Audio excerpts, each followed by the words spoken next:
Bismillahirrahmanirrahim. Assalamualaikum warahmatullahi wabarakatuh. Perkenalkan, nama saya Ditya Trisaputra dari kelas 1E Fakultas Keguruan Ilmu Pendidikan, Program Studi Pendidikan Guru Sekolah Dasar kelas Universitas Muhammadiyah Profesor Dr. Hamka. Nomor induk mahasiswa 21010250016. Di sini saya akan membahas atau mempresentasikan tentang pemecahan masalah matematika sekolah dasar. Yang terhormat, dosen pengampu matematika Ibu Kawiyah dan teman-teman yang saya banggakan.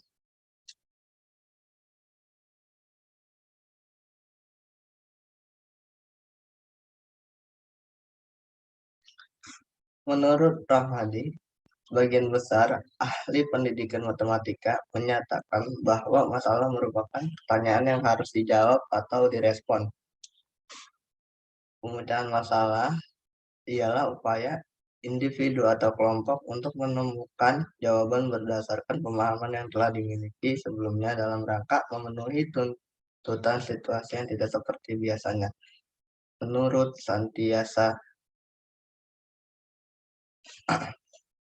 ciri-ciri masalah ada 3, yaitu soal tersebut menantang pikiran, yang kedua tidak dapat dipecahkan oleh suatu prosedur rutin, yang ketiga soal tersebut tidak otomatis diketahui cara penyelesaiannya.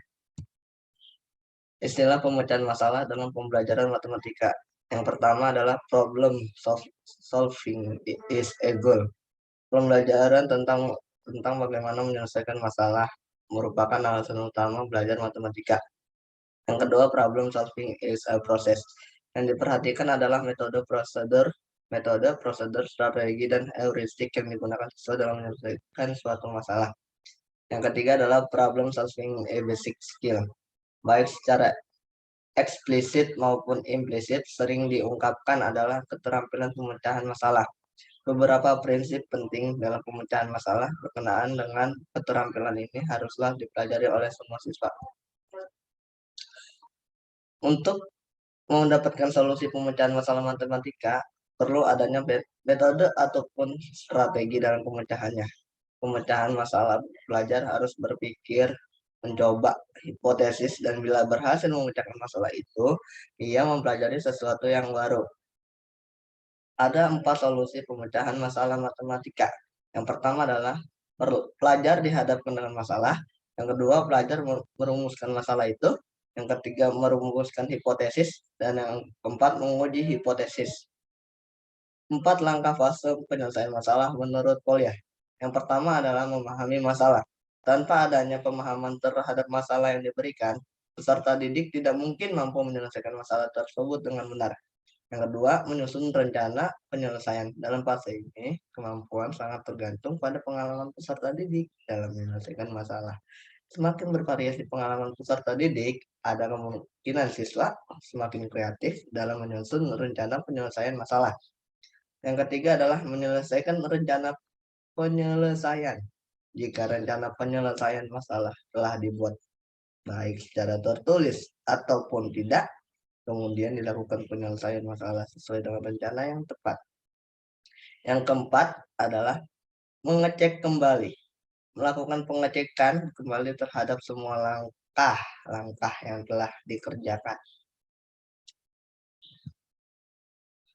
Suatu masalah jika diberikan kepada peserta didik dan peserta didik tersebut dapat langsung mengetahui cara menyelesaikan masalah itu dengan benar, maka soal tersebut tidak dapat dikatakan suatu masalah. Masalah matematika adalah pertanyaan atau soal yang menghendaki untuk dikerjakan. Masalah matematika juga merupakan sesuatu yang rumit, di mana siswa menghadapi penghalang untuk mendapatkan solusi atau pemecahan masalah matematika. Dalam strategi pemecahan masalah matematika ada 8. Ada 8, yaitu beraksi, membuat gambar atau diagram, mencari pola, membuat tabel, menebak dan menguji, mengidentifikasi informasi, menyelesaikan masalah yang lebih sederhana, dan yang terakhir adalah menulis kalimat terbuka. Menggunakan operasi hitung. Strategi menggunakan operasi hitung merupakan strategi pemecahan masalah yang menggunakan operasi penjumlahan, pengurangan, perkalian, pembagian, dan operasi lainnya. Dalam menyelesaikan suatu masalah matematika, strategi ini dilakukan dengan membuat manipulasi satu atau lebih operasi hitung untuk menyelesaikan suatu soal. Contoh masalah, sejumlah jeruk dapat dibagikan secara merata kepada 3, 4, 5, 6, atau 8 anak dengan tidak ada jeruk yang tersisa. Berapakah paling sedikit jumlah jeruk tersebut? Di sini kita menjawab dengan 4 fase tadi. Yang pertama, membaca dan pahami masalahnya. Yang kedua, mencari apa yang kamu ketahui. Di sini diketahui ada 2. Yang pertama, sejumlah jeruk dapat dibagikan secara merata kepada 3, 4, 5, 6, atau 8 anak. Yang kedua, tidak ada jeruk yang tersisa. Apa yang ditanyakan jumlah jeruk paling sedikit? Cara fase yang ketiga adalah menyelesaikan.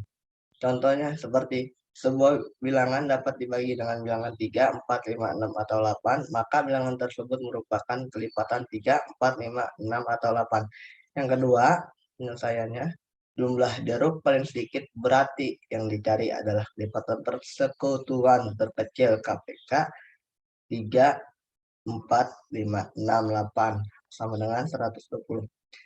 Fase terakhirnya adalah lihat kembali dan cek. Apa yang dapat kalian lakukan untuk memeriksa jawabannya? Di sini 3 tidak bisa di KPK-kan, 4 bisa 2 kali 2, 5 tidak bisa di KPK, 6 bisa di KPK-kan, yang 8 bisa di KPK-kan dengan 2 kali 2 kali 2, 6, 2 kali 3, 4, 2 kali 2.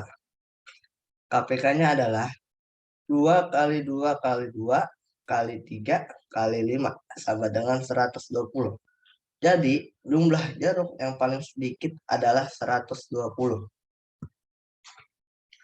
Melihat pola strategi. Melihat pola dapat digunakan untuk menyelesaikan masalah. Jika suatu pola dapat dikumpulkan dari sekumpulan data dengan melakukan manipulasi data, maka kamu dapat menggunakan operasi tersebut untuk menyelesaikan masalah dan mengambil kesimpulan. Contohnya, Andi adalah anak yang cerdas. Pada saat pelajaran matematika, gurunya menanyakan kepada seluruh murid, berapakah jumlah bilangan-bilangan asli dari 1 sampai 100. Dengan cepat, Andi dapat langsung menjawabnya. Bagaimanakah cara Andi menyelesaikan soal tersebut? Di sini kita menggunakan 4 fase tadi. Yang pertama, membaca dan memahami. Yang kedua, mencari tahu atau melihat pertanyaan. Yang ketiga, cara penyelesaian. Dan yang keempat adalah dengan cara memeriksa atau mengecek kembali. Fase yang pertama, baca dan pahami. Apa yang kamu ketahui bilangan asli dari 1 sampai 100 adalah 1, 2, 3, sampai 98, 99, dan 100. Apa yang ditanyakan dari soal tadi? Jumlah dari 1, 2, 1 tambah 2 tambah 3 sampai 98 tambah 99 tambah 100. Pertanyaannya adalah rencanakan strategi. Strategi apa yang kamu gunakan? Apakah melihat pola penyelesaiannya? Untuk menghitung jumlah bilangan-bilangan tersebut, coba kamu bagi penjumlahan tersebut menjadi 2 seperti berikut. 1 tambah 2 tambah 3 sampai 98, 99, 100. Yang kedua dengan 100 tambah 99 tambah 98 sampai 3 tambah 2 tambah 1 dibagi 101. Langkah yang tadi adalah langkah 1, daftar data yang diketahui dan ditemukan polanya. Yang kedua, jumlahkan barisan bilangan tersebut dengan barisan bilangan yang sama tetapi urutannya terbalik. Langkah kedua, menggunakan pola. Dari penjumlahan di atas, didapat penjumlahan 100 kali. dari 101. Sehingga 2 kali buka kurung 1 tambah 2 tambah sampai 99 tambah 100 sama dengan 100 dikali 101. Yang kedua, 2 kali 1 tambah 2 sampai tambah 99 tambah 100 sama dengan 100 kali 101 per 2. Jadinya sama dengan 1 tambah 2 sampai 99 tambah 100 adalah 5050. Langkah kedua ini gunakan pola tersebut untuk membuat dugaan atau hipotesis, yang artinya asumsi, dan selesaikan masalah tersebut. Fase keempatnya adalah melihat kembali atau mengeceknya. Apakah jawaban kamu masuk akal? Ya, karena penjumlahan dapat ditampilkan dalam urutan yang berbeda dan perkalian adalah penjumlahan yang berulang. Dengan rumus 1 tambah 2 tambah 3 sampai tambah N. Secara umum, penjumlahan N bilangan asli adalah N kali tambah 1 per 2. Sehingga untuk N sama dengan 100, maka jumlah dari 100 bilangan asli adalah 100 dikali 100 tambah 1 dibagi 2, yaitu 5050. Sekian dari saya, kurang lebihnya mohon maaf. Wassalamualaikum warahmatullahi wabarakatuh.